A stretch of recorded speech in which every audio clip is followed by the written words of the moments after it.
if Minion can continue his dominance. Yeah, now, of course, in a matchup like this, when a character like Game & Watch has got such a strong get-off-me tool like up B, it's going to be really down to Kitfist's knowledge as to when his combos are going to be airtight and when Minion is going to have those moments to get out of jail free in this situation. So I feel like already we are seeing it here, you know, 54%, but of course you're going to pay the Game & Watch tax right now. You have the audacity to get grabbed, and now you're taking only 40%. So it could have been much worse. It could have been much worse. Usually when it comes to top Game & Watches, it'll be 60 or 70, borderline 80, but Minion potentially plays a bit more reserve, opting to not get reversals, and as a result, playing just a bit of a safer neutral in general. Yeah, absolutely, absolutely, and we can see Minion just electing to play a little bit more patient. Ken is a character that does demand patience and just the ridiculousness of Game & Watch off stage, being able to throw out these hitboxes and then have an invincible one on the way up just to say, oh no, you're trying to recover. Oh no, tech please. Absolutely, and when it comes to something like this, you've always got to be prepared, especially if you're playing a character like Ken, who's not going to have the best recovery tools, save for maybe Tatsu, Focus Attack, and Shoryuken.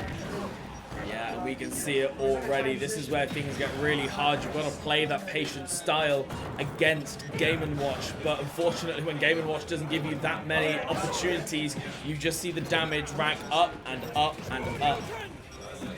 Yeah, quite optimistic Shoryuken there from Kitfist, which isn't quite going to work out. Thankfully not taking too much of a punish for it, but still, you've still got to find that way to get the first stock.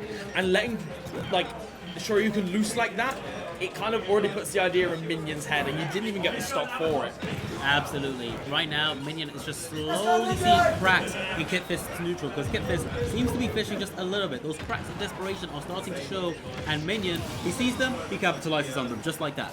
Yeah, and you can see the matchup experience coming into fruition there, knowing that the Tatsu was going to have to come out if Ken had any hope of getting back there, and the back air, the multi-hits as well, which would shred through Focus Attack, going to be so good, and this just feels like it is slipping away from Kitfist's fingers right now. 37%, 60% though, and on the verge of a 3-stock, but thankfully not letting it come into reality. 2 stocks on Minion from Hell. This is an uphill battle, my friend. Absolutely. Although Minion is up 1 stock, this theoretically isn't impossible from Kitfist getting a cheeky string or potentially one ridiculous Shoryu confirm. It's taking a stock and evening it out, but right now, it's not looking too great.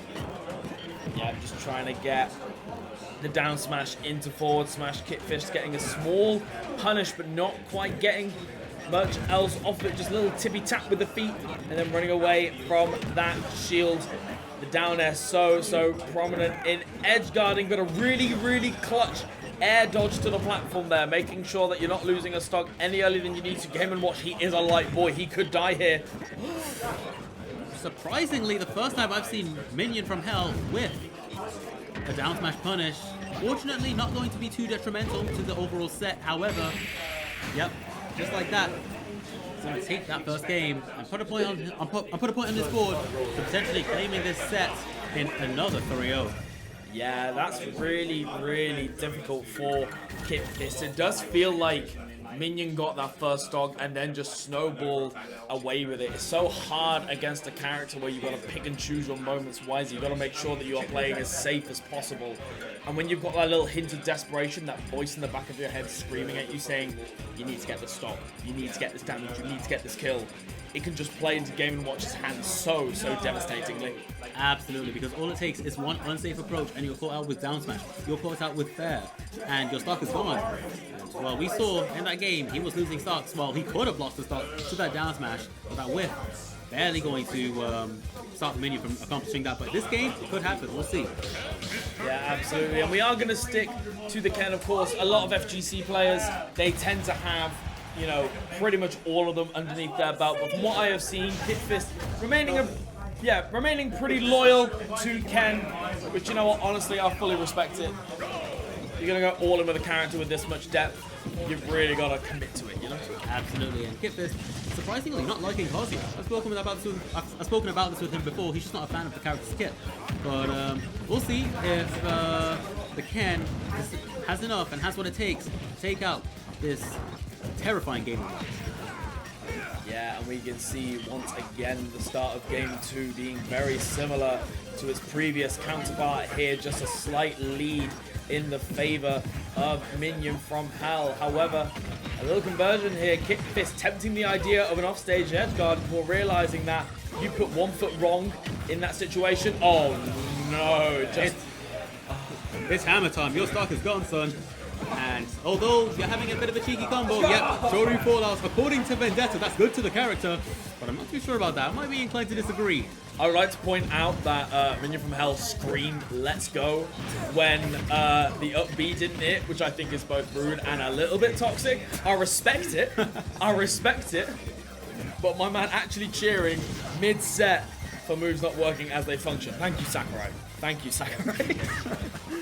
To be fair, all it takes is, yeah, just like that, the desperation is starting to leak out. Down smash, down smash, down smash! 3 in a row.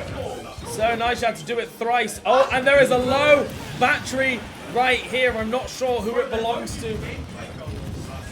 So whoever hasn't disconnected their Pro Controller, your battery is running low. Let's hope you're not still in bracket here, which anybody who has been on stream so far is, but hey, there we go.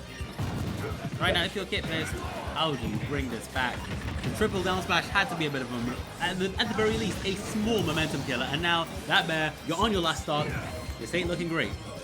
Yeah, this is the really, really scary part as well, is that, you know, when your opponent is laughing and showing those little elements of disrespect, it can be a little bit tilting. And again, against a character like Game & Watch, where you may think like, okay, I want to get something cool now. But Game & Watch is just so good at preventing anything that isn't airtight. Absolutely, absolutely, because he has those tools just to negate it, whether it be the up B or even sometimes bucket confirms. Yes. I've seen Kitfist get reversal and killed, well, not with the bucket, not with that bucket that time, but potentially a jab into bucket before he's absorbed 3 Hadoukens in the past. I've seen it, he's got the kill. So that's potentially as well where Kitfist isn't zoning as much.